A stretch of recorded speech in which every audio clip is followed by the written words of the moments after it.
जय गुरु जी संगत जी, शुक्राना गुरु जी के चमत्कारों के भंडार चैनल पर आपका स्वागत है। चैनल को लाइक करें, सब्सक्राइब करें और शेयर करें।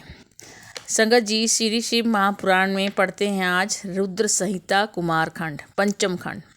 श्री नारद जी बोले, हे ब्राह्मण, अब आप वह कथा सुनाइए जो शिव तथा पार्वती के पुत्र जन्म के संबंध में है। सूत जी बोले कि नारद जी के इस प्रकार पूछने पर ब्रह्मा जी ने शिव का स्मरण करके कहना प्रारंभ किया। जब भगवान सदाशिव पार्वती जी के साथ विवाह करके आए तो उनकी अत्यंत शोभा हुई। तब उन्होंने देवताओं के कार्य को पूर्ण करने का विचार किया। सब गणों को वहां नियुक्त करके वे परम कल्याणमयी पार्वती को लेकर निर्जन वन में विहार करने चले गए। वहां पर रतिवर्धक शैया बनाकर देवताओं के सहस्रों वर्ष तक विहार करते रहे। बहुत समय हो जाने पर देवताओं ने ब्रह्मा जी को साथ लेकर विष्णु भगवान से कहा, हे नाथ, हजारों वर्ष बीतने पर भी भगवान शिव के कोई पुत्र उत्पन्न नहीं हो पाया है। विष्णु ने कहा, तुम चिंता मत करो, शिव के विहार में भंग मत डालो। फिर शक्ति और शक्तिमान के रति विहार से तीनों लोग कांपने लगे। तब सभी देवता विष्णु जी के साथ लोक प्रभु भगवान शंकर की शरण में जाकर बाहर खड़े खड़े स्तुति करने लगे। यद्यपि भगवान शंकर महायोगीश्वर तथा काम व्यक्त हैं, परंतु माता पार्वती के भय से उन्हें संभोग त्यागते नहीं बना। फिर कुछ समय बाद भगवान द्वार पर आकर मुझ सहित विष्णु को देखकर परम प्रसन्न हुए। देवताओं ने बार बार स्तुति की तथा तारकासुर का भय कहकर सुनाया। फिर सदाशिव बोले, हे देवताओं, मेरे स्खलित वीर्य को धारण करने की शक्ति किसमें है? ऐसा कहकर उन्होंने अपना वीर्य पृथ्वी पर गिरा दिया। देवताओं की प्रेरणा से अग्नि ने कबूतर बनकर उसे भक्षण कर लिया। उसी समय वहां पार्वती जी आ गई, क्योंकि शिवजी को द्वार पर से जाने में विलंब हो गया था। वहां आकर उन्होंने सब दृश्य देखा। इससे उन्हें बड़ा क्रोध हुआ। उन्होंने स्वार्थी देवताओं को शाप दे दिया, आज से सब देवांगनाएं वंध्या हो जाएं। तुम मेरे विरोधी हो, अतः तुम सभी दुखी होंगे। अरे मूर्ख अग्नि, तूने शिव का वीर्य भक्षण किया है, अतः आज से तू सर्वभक्षी हो जा। तू शिव का तत्व न जानेगा और सदा देवताओं के कार्य में लगा रहेगा। इस प्रकार शाप देकर माता पार्वती अंदर मंदिर में चली गई। तब शिवजी भी अंदर चले गए। इसके बाद पार्वती जी ने गणेश जी को उत्पन्न किया। इधर सभी देवों के पेट में गर्भ रह गए। वे पीड़ा से दुखी हो शिव के समीप आए, उनकी प्रार्थना करके अपना दुख सुनाया। शिव ने प्रसन्न होकर कहा, अच्छा, मैं तुम पर प्रसन्न हूँ, तुम इसे वमन कर दो। तब सभी देवों ने उसे वमन द्वारा बाहर निकाल दिया। फिर अग्नि से कहा, तुमने मेरे वीर्य का भक्षण करके अच्छा नहीं किया। अस्तु, तुम इस वीर्य को किसी स्त्री की योनि में स्थापित कर दो। इस पर हे नारद, तुमने अग्नि को सलाह दी कि माघ के महीने में जो स्त्री प्रयाग में स्नान करने आवे, उसकी देह में तुम इसे स्थापित कर देना। तुम्हारे कहने के अनुसार अग्नि माघ के महीने में प्रातःकाल वहां जाकर प्रज्वलित हो गई। उसमें वहां सप्तऋषियों की पत्नियां स्नान करने आईं। माघ के महीने में 6 स्त्रियां शीत से आर्त होकर अग्नि की ज्वाला के समीप गई और तापने लगी। तभी उनके रोमकूपों से होकर उस वीर्य को स्थापित कर दिया। उसके बाद इन स्त्रियों के गर्भ रह गया। उनके पतियों ने उन्हें त्याग दिया। वे हिमालय पर तपस्या करने लगी। वहां उन्होंने उस वीर्य को तेज सहन न होने पर त्यागन किया। हिमालय ने उसे गंगा में गिरा दिया। गंगा ने भी सहन न होने पर एक सरकंडों के वन में गिरा दिया। वहीं पर उससे एक परम रमणीय सुंदर बालक उत्पन्न हो गया। उसके 6 मुख थे। उसके पैदा होते ही शिव पार्वती को बड़े आनंद की अनुभूति हुई और तीनों लोकों में मंगल हो गया। शिव पार्वती वहां पर पहुंचे। उस बालक पर फूलों की वर्षा होने लगी। देवताओं ने आनंद मनाया। आकाश में दुंदुभियां बजने लगी। दैत्यों के अमंगल दिखाई पड़ने लगे। स्वामी कार्तिकेय जी का जन्म है ये। आगे उनका चरित्र। ब्रह्मा जी बोले, इसके बाद वहाँ महर्षि विश्वामित्र आए। कुमार ने उनको अपना पुरोहित बनाया और कहा, तुम मेरा नामकरण संस्कार करो। इस गुप्त रहस्य को किसी से प्रकट नहीं करना। ये सुनकर विश्वामित्र मुनि ने उनका नामकरण संस्कार किया। कार्तिकेय ने उन्हें ज्ञान प्रदान किया। फिर वहाँ श्वेत नामक एक दूसरे ऋषि आए। उन्होंने कुमार का स्नेह से आलिंगन चुंबन किया तथा उन्हें शक्ति और शस्त्र प्रदान किए। उन्हें लेकर कुमार क्रौंच पर्वत के शिखर पर चढ़ गए।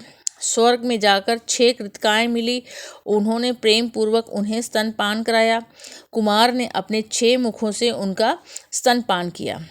उन्होंने उनका प्रेम से लालन पालन किया तथा दिव्य वस्त्राभूषण पहनाए।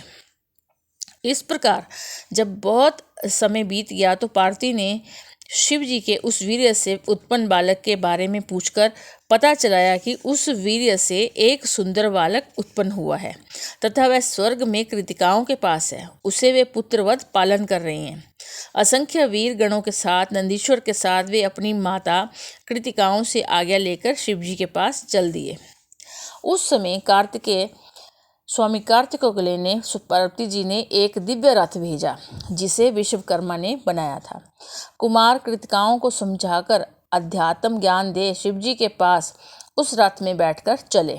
उन्होंने शिव जी तथा माता पार्वती को प्रणाम कर देवताओं की वंदना की। सभी गंगा आदि नदियां कुमार को देखने आई। पार्वती जी की गोद में जाकर वह बालक खेलने लगा। पार्वती जी ने भारी उत्सव किया। शिव जी ने वेद मंत्रों द्वारा 100 घंटों से उनका अभिषेक किया। 100 घटों से उनका अभिषेक किया। त्वष्टा ने विष्णु भगवान की आज्ञा से उनके लिए सुंदर नगर तथा महल बनवाया। उसमें उन्होंने सुखपूर्वक निवास किया। एक बार स्वामी कार्तिकेय के पास एक नारद नामक कोई ब्राह्मण आया। उसने कहा कि मेरा एक अज कहीं चला गया है, अतः मेरा यज्ञ अपूर्ण रह गया है। आप सामर्थ्यशाली हैं, अतः इसे ढूंढवाकर मेरे यज्ञ को पूर्ण कराने की कृपा करें। कार्तिकेय ने अपना एक गण उस अज को ढूंढने को भेजा। उसे वह विष्णु लोक से ढूंढ कर लाया। वहाँ उसने भारी उपद्रव मचा रखा था। स्वामी कार्तिकेय उस पर सवार हो गए। तब तो उसने क्षण भर में ही सारी पृथ्वी की परिक्रमा करा दी। इसके बाद वह उसी स्थान पर आकर खड़ा हो गया। तब उस ब्राह्मण ने कहा कि प्रभो, इस अज को मुझे प्रदान करो जिससे मेरा यज्ञ पूर्ण हो जाए। इस पर कार्तिकेय जी बोले, हे विप्र, ये अज वध करने के योग्य नहीं है, अतः इसे नहीं दिया जाएगा। परंतु तुम जाओ, मेरे वरदान से तुम्हारा यज्ञ वैसे ही पूर्ण हो जाएगा। ये सुनकर ब्राह्मण घर को चला गया। देवासुर संग्राम। ब्रह्मा जी बोले, हे नारद, जब देवताओं और दैत्यों में विनाशकारी युद्ध प्रारंभ हुआ तो दैत्येंद्र तारक ने अपनी परम शक्ति को उठाकर इंद्र पर चला दिया, जिससे इंद्र घायल होकर तत्काल ऐरावत से गिर पड़े। इस प्रकार अपनी रण कुशलता से असुरों ने सभी लोकपालों को परास्त कर दिया। अन्य देवताओं को मार मार कर भगा दिया। असुर विजयी होकर सिंहनाद करने लगे। बड़ा कोलाहल मचा। ये देखकर वीरभद्र ने महान क्रोध किया। वे वीरगणों से वेष्टित हो तारक के निकट जा उसे भीषण मारने लगे। दैत्य उनसे लड़ने लगे।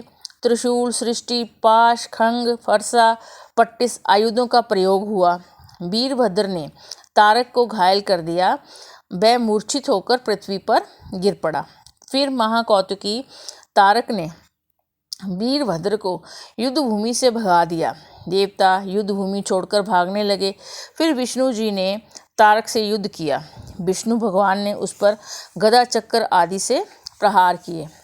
इस प्रकार का भयंकर युद्ध देखकर मैं कुमार के पास जाकर बोला, हे देव, इस तारक को मैंने वरदान दिया है कि ये रुद्र, विष्णु आदि किसी से नहीं मर सकता।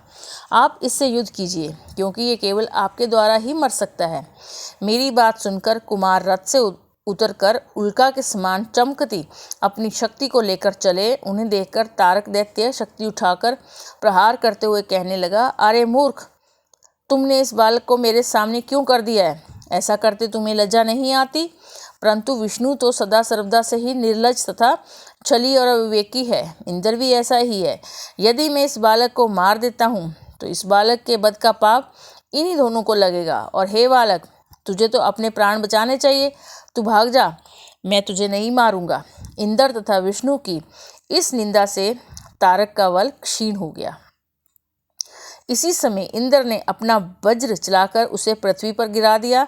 क्षण मात्र में उठकर उसने इंद्र को ऐरावत से गिरा दिया। फिर विष्णु वीरभद्र ने युद्ध किया, परंतु तारकासुर महाकाल के समान चमकने लगा। अब शिवजी के चरणों का ध्यान करके कुमार अपने असंख्य वीरों के साथ उठे और उस दुष्ट असुर को मारने हेतु करने लगे। देवताओं ने जय जयकार की, ऋषियों ने उनकी स्तुति की। तारकासुर और कुमार का भयानक युद्ध हुआ। दोनों वीर हाथ में शक्ति लेकर युद्ध करने लगे। मंत्रों से दोनों के शरीर घायल हो गए।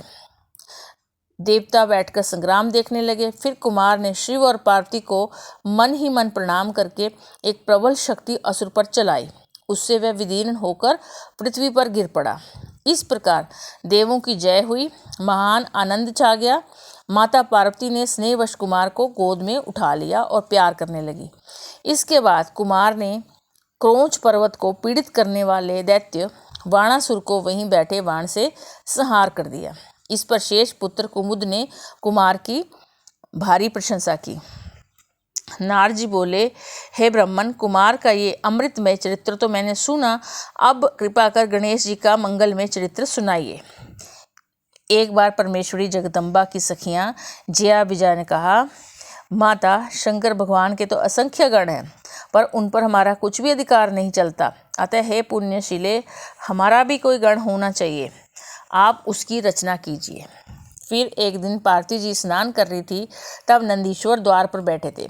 उसी समय शंकर जी घर में अंदर आ गए। इससे पार्वती जी को लज्जा हुई तथा उन्हें अपनी सखी के वचन स्मरण हो आए। तब वे स्नान करते करते अपने तन की उबटन से एक सुंदर पुरुष को बनाने लगी। जब पुरुष बन गया तो उसे वस्त्र अलंकार से सजाकर द्वार पर बिठा दिया और कहा कि मेरी आज्ञा के बिना कोई भी अंदर नहीं आना चाहिए, आने पाए, और आशीर्वाद दिया कि तुम मेरे पुत्र हो। जब गणेश जी द्वार पर बैठ गए तब शंकर जी घर में जाने लगे। इस पर गणेश जी ने मना किया कि माता जी का आदेश है कि कोई भी पुरुष अंदर ना आए। इससे शंकर जी बड़े क्रोधित हुए। फिर शिव जी के गण वहाँ गणेश जी को हटाने के लिए आए। शिव जी ने उनसे निर्भय होकर कहा, मेरा विरोध करना अच्छा नहीं है, तुम सब यहाँ से दूर भाग जाओ। उन्होंने कहा, हम सब शिव जी के गण हैं। इस पर गणेश ने क्रुद्ध होकर कहा कि तुम शिव के गण हो तो क्या, मैं भी माता पार्वती का गण हूँ। वे गण निराश होकर शिव जी के पास लौट गए, परंतु उनको शंकर जी ने पुनः लौटाया कि वह जो भी हो उसे वहाँ से हटा दो। परंतु इस बार भी गणेश जी ने उन्हें घुड़क दिया। पार्वती जी ने बाहर इस शोर को सुनकर अपनी सखी को देखने भेजा। इस पर उस सखी ने सारा वृतांत कह सुनाया। इस पर पार्वती जी हंसने लगी और बोली, अच्छा है कि गणेश जी ने शंकर जी को रोक दिया, नहीं तो वह बिना कहे सुने चुपचाप घर में चले आते हैं। शिव जी ने पुनः अपने गणों को आदेश दिया कि तुम उस गण से युद्ध करो, और ये कहकर सांसारिक लीला करने वाले शिव जी चुप हो गए थे। अब शंभू की आज्ञा पाकर वे सब गण निर्भय हो गए और गणेश जी से युद्ध करने आ गए। इधर गणेश जी सजकर तैयार थे। उन्होंने शिवगणों से कहा, आज तुम मुझ अकेले पार्वती पुत्र का पराक्रम देखो।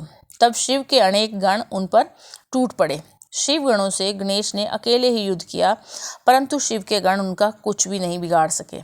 उन सबको गणेश जी ने मारकर भगा दिया। इस पर नारद जी की प्रेरणा से शिव के पास जाकर सभी देवताओं ने इस युद्ध का कारण पूछा। शिव ने कहा, मेरे घर के द्वार पर एक बड़ा बलवान बालक हाथ में लकड़ी लिए उपस्थित है। जो भी जाता है वह उसे जाने नहीं देता। यदि ब्रह्मा चाहे तो इस क्लेश को दूर करे। मैं शिव की माया से मोहित होकर वहां गया। मुझे आते देखकर बालक गणेश क्रोधवश दौड़कर मेरी दाढ़ी मूछ नोचने लगा। तब मैंने कहा, देव क्षमा करो, मैं वृद्ध ब्रह्मा हूँ। मैं यही कह रहा था कि बालक गणेश ने परिग उठा लिया। मैं वहाँ से भाग चला। फिर तो मैं शिव जी के पास आया और समाचार सुनाया। उसे सुन लीला विशारद शंकर जी को बड़ा क्रोध आया। फिर शिव जी के सभी गणों ने युद्ध किया। उसमें कार्तिकेय आदि सभी वीर हार गए। अकेले गणेश ने सबके छक्के छुड़ा दिए। तब तो कुपित होकर रुद्र स्वयं ही वहां गए। चक्रधारी विष्णु सारी सेना लेकर उनके पीछे गए।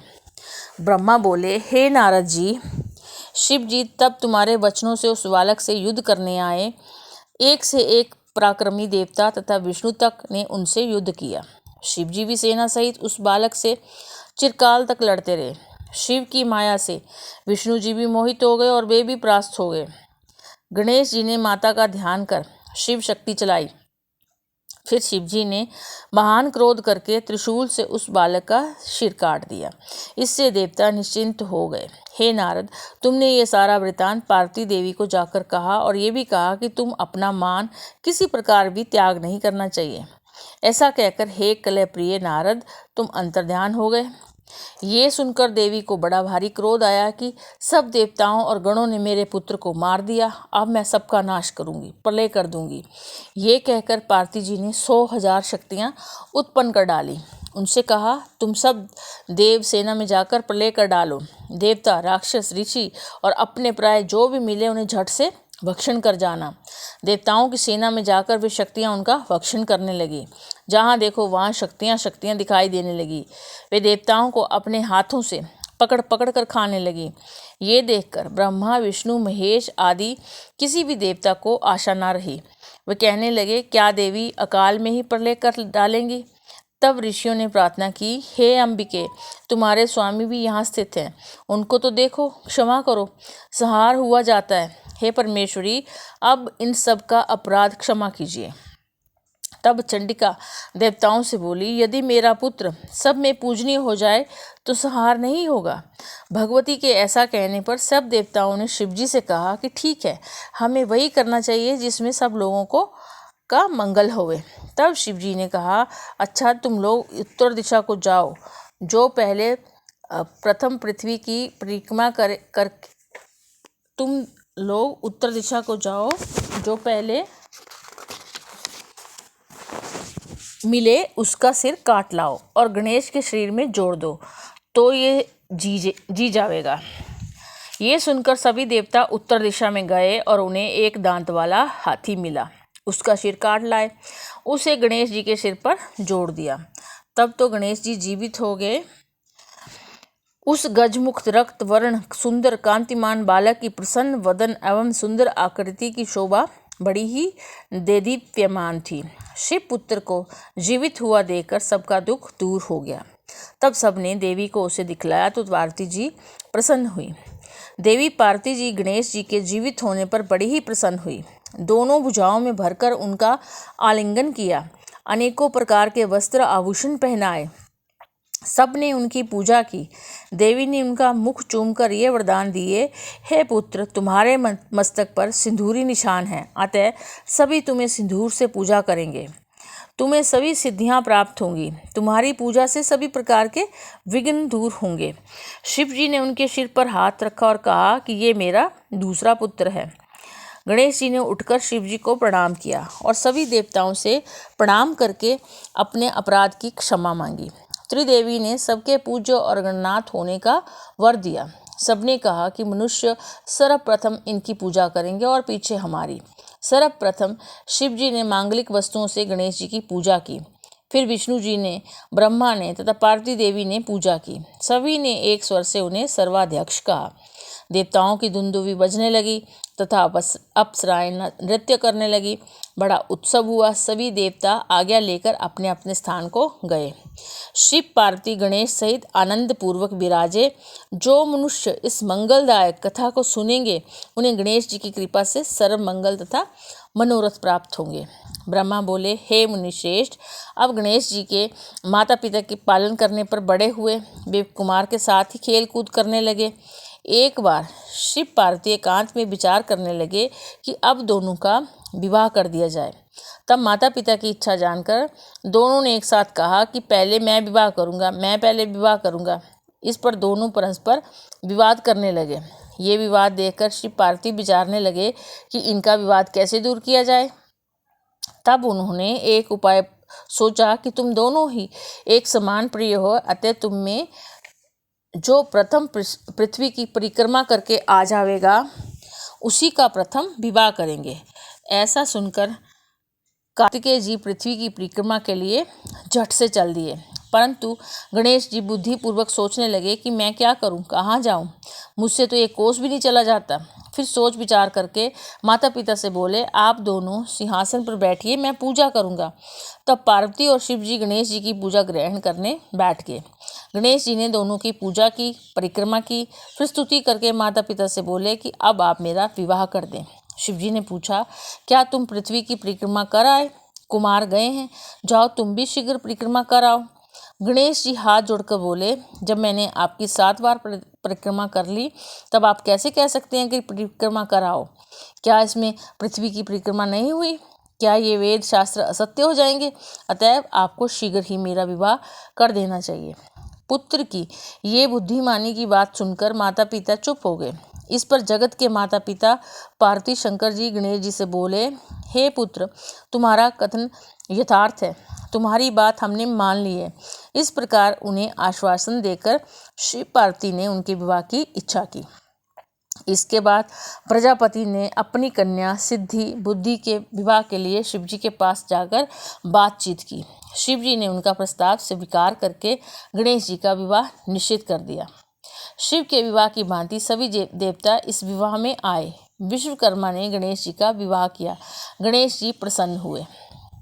बहुत समय बाद गणेश जी ने दोनों स्त्रियों से 2 सुंदर पुत्र उत्पन्न किए। सिद्धि से क्षेम और बुद्धि से लाभ नामक पुत्र हुए।